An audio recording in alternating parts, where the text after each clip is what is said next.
Alors d'abord, bonne année. Voilà, c'est le mot d'ouverture, bonne année. Et on espère pour tous ceux qui sont en galère parmi nous, et c'est la majorité, et bien que la galère va trouver une issue, et que ça, pour certains, ben voilà, ça y est, ils sont enfin sortis du tunnel, et ils n'ont pas encore le pied, mais ça ne va pas tarder. Ça fait toujours plaisir de savoir que, voilà, que des familles s'en sortent, parce que ça donne quand même de l'espoir pour les autres. J'ai aussi reçu un petit mot de Francine, et je ne sais pas si certains se souviennent d'elle, qui elle est partie, a quitté Paris, elle a été relogée, elle a fait une demande de logement très loin en province. Et j'ai eu au téléphone, elle m'a dit qu'elle est super contente, qu'elle a un 40 mètres carrés plutôt, pour 300 €, que vraiment... Elle a rejoint une association, elle fait du bénévolat, enfin bon, et elle m'a chargé de saluer tout le monde et puis de remercier tout le collectif pour s'être battu avec elle. Elle a dit que c'était une sacrée bataille et on s'est battu et du coup, voilà, elle en est encore très, très reconnaissante au collectif. Alors cette soirée est très, très particulière parce qu'il y a Pauline et Sylvie qui vont intervenir, qui ont mené un travail disons, oui, d'échanges, de rencontres, Jean-Michel, avec les familles du collectif qui ont bien voulu se prêter à leur jeu. Elles sont venues certains mardi matin au petit déjeuner, c'était surtout Pauline, avec une petite boîte à surprise pleine de mots, et on tirait des mots, et à partir de ces mots-là, elles devaient réagir, on réclamait des phrases sur la problématique du logement rêvé. Parce qu'on s'est aperçu en avançant avec vous, avec les familles, très souvent, à partir du moment où le logement, vous avez enfin un logement qui vous est proposé, ça ne correspond pas à vos attentes, ça ne correspond pas aux rêves que vous avez pu faire pendant tous ces mois, ces années de galère. Et du coup, il y a une déception, il y a un décalage. Et il y a même des familles du coup qui disent non, on ne peut pas accepter ce logement-là, c'est pas possible d'avoir souffert si longtemps pour qu'on nous présente ça, c'est pas, ils ont l'impression que c'est pas au niveau de leur attente. Donc c'est un petit peu le travail que Pauline et Sylvie ont essayé de mener avec certaines familles. Elles ont aussi contacté des personnes qui ont été relogées. Voilà, et de voir, par rapport justement au rêve qu'elles avaient fait, comment elles se situent maintenant dans leur nouveau logement. Donc je pense qu'il y a, je ne sais pas si c'est la même bon. Oui, il y a de la place devant. Hein.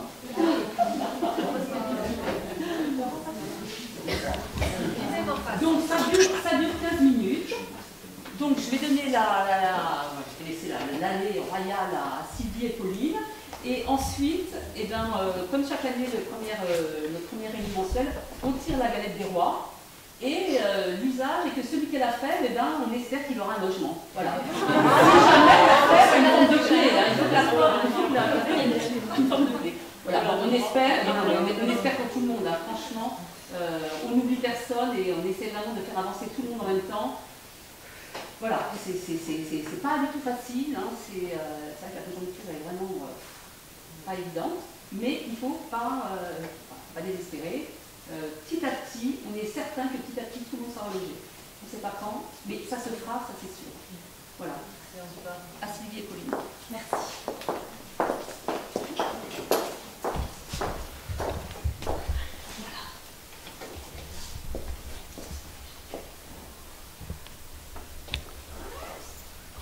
Je suis là parce que je suis mal logée.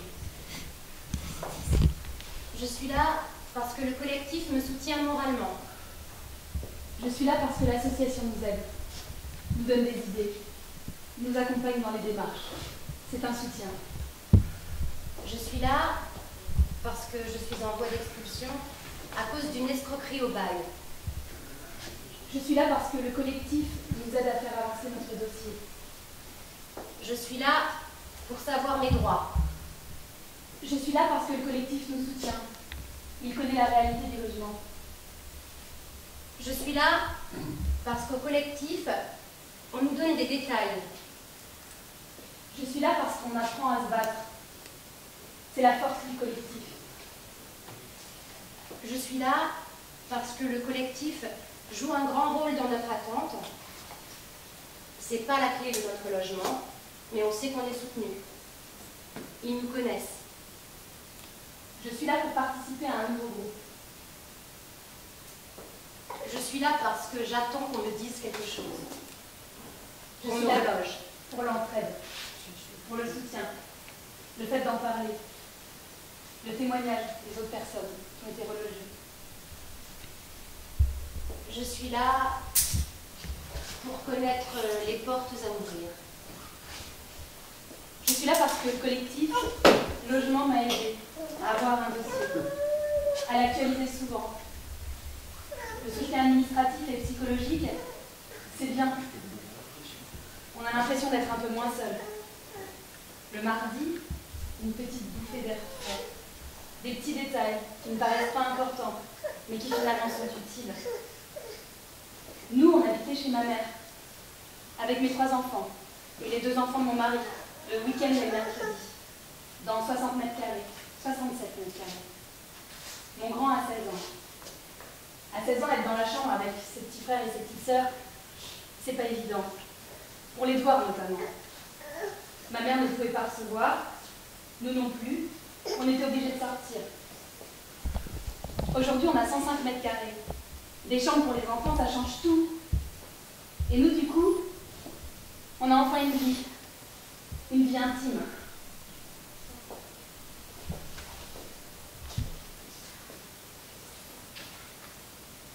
Je rêve d'avoir ma chambre. J'ai rêvé d'avoir mes temps de ménage, de gérer mes temps de ménage. J'ai rêvé de ne plus monter de dossier administratif. J'ai eu peur d'avoir froid. J'ai eu peur d'avoir un appartement trop petit. J'ai eu peur de faire trop de bruit. Je rêve d'une chambre pour moi. Je rêve de faire une chambre pour mes filles. Je rêve d'une grande cuisine. Je rêve qu'on me donne un logement dans le 14e. J'ai peur d'avoir un logement dans une cité qui ne soit pas bien. J'ai peur. Je rêve d'avoir l'appart, le F2 que nous attendons depuis 6 ans. Je rêve de l'obtenir dans notre quartier. Je rêve de pouvoir rentrer tard sans avoir peur de déranger. Je rêve de ne pas avoir à vérifier la date de renouvellement d'échéance de mon dossier. Je rêve que le téléphone sonne et que ce soit la mairie et Je rêve d'entendre « Madame, votre dossier a été sélectionné !»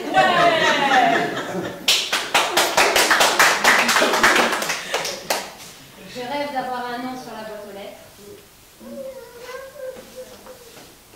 J'ai peur que mon dossier reste bloqué à la mairie Et j'ai peur d'avoir à attendre encore 10 ans. j'ai peur que la mairie ne me comprenne pas. J'ai peur de perdre espoir.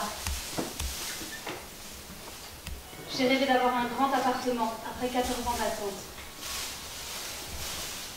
J'ai eu peur d'avoir un petit appartement après toutes ces années d'attente. J'ai rêvé de rester dans le 14e. j'ai rêvé de rester à Paris. J'ai rêvé d'avoir une très grande salle de bain. J'ai rêvé d'inviter des amis chez moi. J'ai rêvé que ma sœur vienne vivre avec nous. J'ai rêvé d'un lycée avec tous mes amis. J'ai eu peur d'aller vivre en banlieue. J'ai eu peur de changer de collège. J'ai eu peur de ne pas avoir de réponse à ma demande. J'ai eu peur d'avoir un mauvais quartier en cas de réponse. J'ai eu peur d'habiter très loin. J'ai eu peur de ne plus habiter Paris. J'ai eu peur d'avoir un mauvais lycée. J'ai rêvé d'avoir une chambre, d'avoir une famille réunie avec mes enfants. J'ai rêvé d'avoir une grande maison. J'ai rêvé d'avoir un nouveau logement pour fêter les anniversaires de mes enfants et pour inviter ma famille. J'ai eu peur d'avoir un logement loin du 14e. J'ai eu peur de ne pas avoir de logement.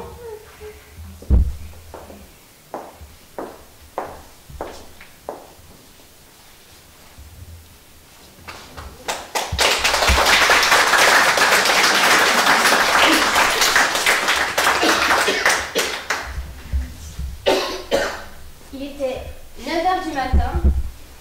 Mon téléphone a sonné. Un jour, j'étais chez moi et mon téléphone a sonné. J'ai décroché, j'ai entendu la voix d'une femme qui m'a dit « J'ai répondu et un homme m'a dit « Madame, il faut que vous alliez visiter un logement. » Vous êtes Madame K ?» Oh, j'étais émue, j'ai commencé à pleurer. J'ai dit oui. Les seuls mots que je pouvais dire, c'est merci. Et là, il m'a dit « C'est bon, nous vous avons donné un logement. » Merci 1000 fois. J'ai dit « C'est vrai ?» Ensuite, j'ai réveillé mes enfants pour annoncer la bonne nouvelle. J'ai jeté le téléphone, j'ai crié. J'ai appelé mon mari au travail pour lui dire qu'il vienne tout de suite visiter l'appartement. J'ai appelé mon mari, j'ai dit « C'est bon, ils ont donné un logement. » On est parti le voir. Après, j'ai préparé le dossier avec mon mari. Après, on est parti au bureau de Paris Habitat pour les papiers. Ils ont fixé une date pour le rendez-vous, pour voir le logement. J'ai attendu 1 semaine pour y entrer. Je suis toujours stressée, je me dis que c'est pas vrai. Et dans la même semaine, j'ai commencé à faire les cartons. Bon, j'étais fatiguée, mais j'étais quand même contente. Le jour où j'ai fermé la porte pour la dernière fois, j'ai pleuré. Ici, je laisse beaucoup de souvenirs. Le premier mois de mon mariage, la naissance de mes filles. Et après les cartons, on a commencé à déménager, matin et soir. Après, je suis sortie et j'ai mis tous les cartons dans le camion. Et moi, j'ai pris ma voiture avec mon mari et mes filles. Le temps était très court. Le dernier jour du déménagement, je suis entrée dans le nouvel appartement. Et là, j'ai trouvé une montagne de cartons, même plus d'espace pour dormir. En fait, j'ai quand même dormi comme un enfant. Le lendemain, je suis retournée à l'ancien appartement pour rendre la clé à la propriétaire. Et maintenant, chacun prend sa liberté et son intimité. L'espace, c'est très important. Je gère mon temps. Je n'ai plus de dossier de renouvellement à faire. Et vraiment, cet appartement a changé ma vie. J'ai eu mon CAP petite enfance et je travaille aujourd'hui. Je suis contente. Et enfin, ma famille est réunie. Je vis avec une famille complète. Je vis dans un mauvais quartier, mais j'ai eu un plus grand appartement. Mon fils a eu sa chambre. C'est comme s'il venait de naître. Ma fille a eu une chambre qu'elle partage avec son frère. J'ai eu un appartement à Paris 20e. Et ma fille a eu son brevet. J'ai eu tout ce que j'ai attendu pendant toutes ces années. Un grand appartement. J'ai eu ma maison de rêve.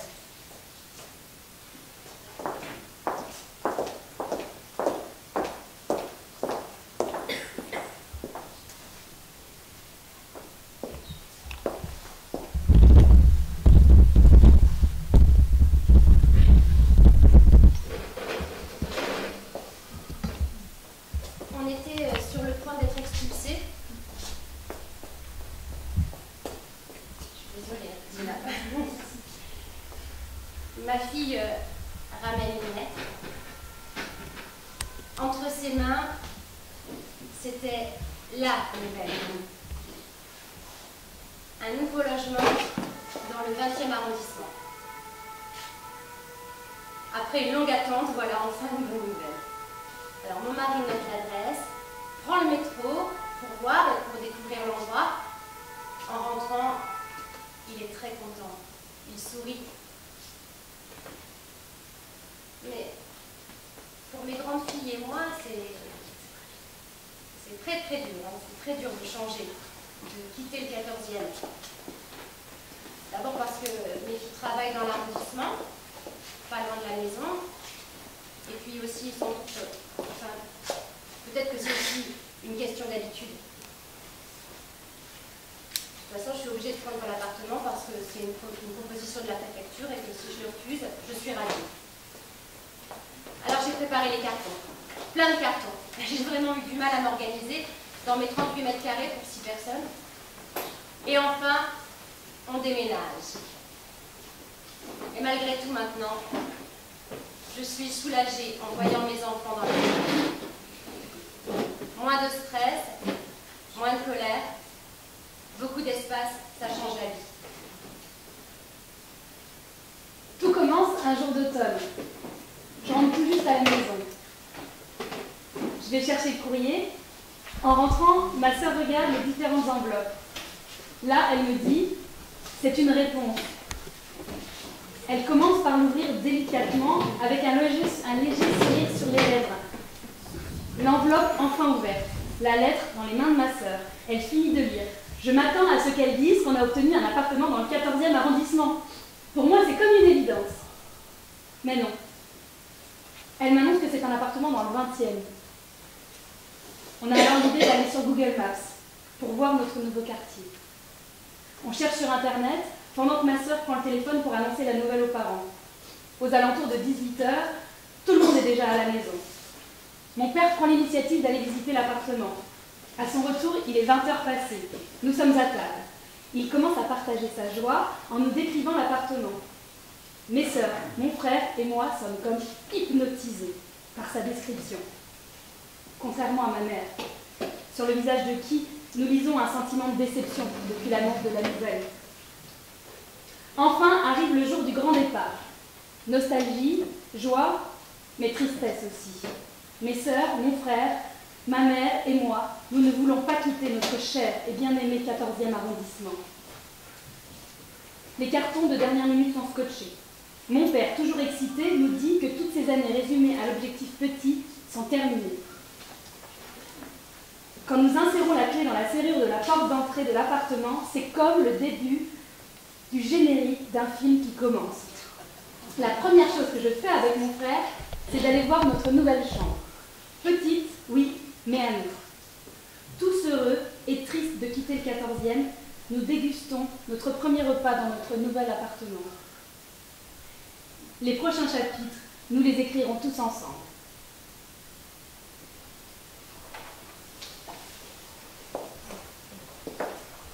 Merci de votre attention. Merci.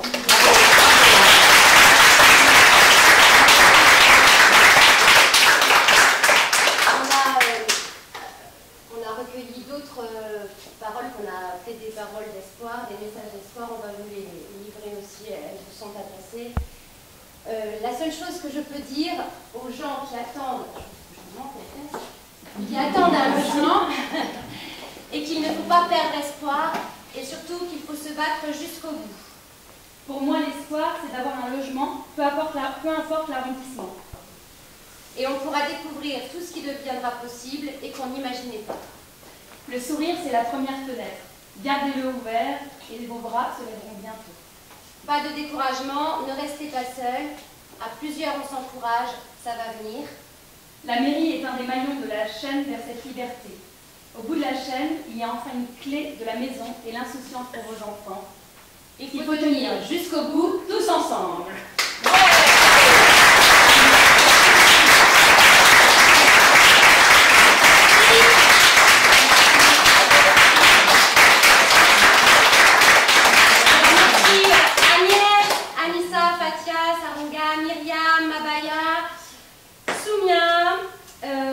Samia, et aussi Rabia, Soumia, Fadila, Amel, Zinab, Fatouma, on en oublie, il y a des gens dont on n'a pas les prénoms non plus. Pas beaucoup d'hommes. Et non, comme d'habitude. La présence quand même à l'hôtel samedi de Adèle, son dernier, qui a beaucoup dessiné, par contre, voilà. Oui. Merci beaucoup. Merci à vous. Merci.